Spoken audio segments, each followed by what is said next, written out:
മുത്തങ്ങ സമരം കഴിഞ്ഞ് 10 വർഷം പൂർത്തിയായിട്ടും വയനാട്ടിൽ ആദിവാസികൾക്കുള്ള ഭൂമി വിതരണത്തിൽ കാര്യമായ പുരോഗതിയില്ല.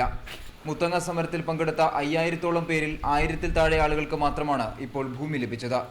ആറളം ഫാമിൽ ഭൂമി നൽകാനായി വയനാട്ടിൽ നിന്ന് തിരഞ്ഞെടുത്ത 400 പേരിൽ 200 പേർ മുത്തങ്ങ സമരത്തിൽ പങ്കെടുത്തവരായിരുന്നു. വനാവകാശ നിയമപ്രകാരം ചുരുക്കം ചിലർക്ക് കൈവശവും ലഭിച്ചു. ആദിവാസികൾക്ക് ഭൂമി നൽകാനായി സർക്കാർ 50 കോടി രൂപ അനുവദിച്ചിട്ട് വർഷങ്ങളായി. ഇതിപ്പോഴും കെട്ടിക്കിടക്കുകയാണ്. ഭൂമി വാങ്ങുന്നതിനായി 4 പ്രദേശങ്ങൾ പരിഗണിച്ചിരുന്നു. വെള്ളരിമല, ചാരിറ്റി, വാളാട്, വെള്ളമുണ്ട എന്നിവിടങ്ങളിലെ സ്ഥലങ്ങളാണ് പരിഗണിച്ചത്.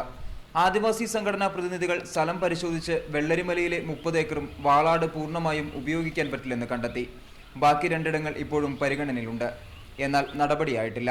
ഈ മുത്തങ്ങ സമരത്തിന് ശേഷം പല സ്ഥലങ്ങളിലും ഭൂമി വിതരണം നടത്തും എന്ന് പറഞ്ഞുകൊണ്ട് ഭൂരഹിതരായിട്ടുള്ള ആളുകളുടെ കുറേ ലിസ്റ്റൊക്കെ ശേഖരിക്കുന്ന അത്തരം കുറച്ച് പണികൾ ചെയ്തിട്ടുണ്ടായിരുന്നു. പക്ഷേ പ്രായോഗികമായിട്ട് എവിടെയും ഭൂമി കൊടുക്കുന്ന ഒരു നിലപാട് ഗവൺമെൻറ് എടുത്തിട്ടില്ല. ഭൂമിക്ക് വേണ്ടിയുള്ള സമരം ഇപ്പോഴും വയനാട്ടിൽ തുടരുകയാണ്. CPM-ന്റെ ഭൂസംരക്ഷണ സമിതിയുടെ നേതൃത്വത്തിൽ മേപ്പാടി, ചുണ്ട എന്നിവിടങ്ങളിലും സമരങ്ങൾ നടക്കുന്നുണ്ട്. മാനന്തവാടിയിൽ BJP-യുടെ നേതൃത്വത്തിലും സമരം ആരംഭിച്ചു. മുത്തങ്ങ സമരത്തിന് ശേഷം ആദിവാസികൾക്ക് ഭൂമി നൽകുന്നതുമായി ബന്ധപ്പെട്ട് സർക്കാർ നൽകിയ വാഗ്ദാനങ്ങളൊന്നും ഇനിയും പാലിക്കപ്പെട്ടിട്ടില്ല. ആദിവാസി ഗോത്രമഹാസഭ അടക്കമുള്ള നിരവധി സംഘടനകൾ ഇപ്പോഴും പ്രക്ഷോഭരംഗത്തുണ്ട്. എന്നാൽ സർക്കാർ തിരിഞ്ഞു നോക്കുന്ന പോലുമില്ല. ക്യാമറ പേഴ്സൺ അനീഷ് കാഞ്ഞങ്ങാടിനൊപ്പം മനേഷ് മൂർത്തി, മീഡിയ 1, വയനാട്.